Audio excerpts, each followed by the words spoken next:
थोडा सभागृहात मी उशिरा आलो, परंतु हा वनसंज्ञेचा विषय आहे माझ्या सभागृहात आल्याबरोबर लगेच लक्षात आलं.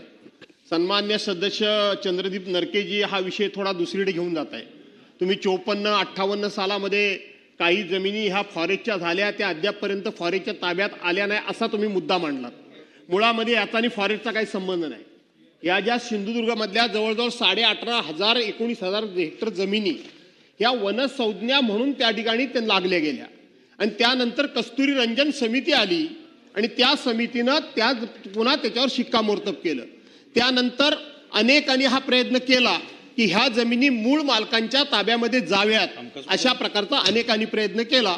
त्याच्यामध्ये फॉरेस्ट राज्यमंत्री असताना आणि मी कोकणातला असताना मी थोडा अधिक पुढाकार घेतला आणि त्या 18,019 हेक्टरवरून त्या 17-17.5, आता माझा आकडा थोडा आता अचानकपणे मला परफेक्ट आठवणार नाही, पण 17-17.5 हेक्टरवर त्या ठिकाणी हा विषय आम्ही आणला आणि बाकीच्या जमिनी ह्या शेतकऱ्यांच्या खाजगी जमिनी आहेत त्या त्यांच्या ताब्यात द्याव्यात असा त्यावेळेला निर्णय झाला होता. पण अजून तुम्ही म्हणताय की याच्या संदर्भामध्ये पुन्हा कोर्टामध्ये जावं लागेल असं आपण म्हणताय.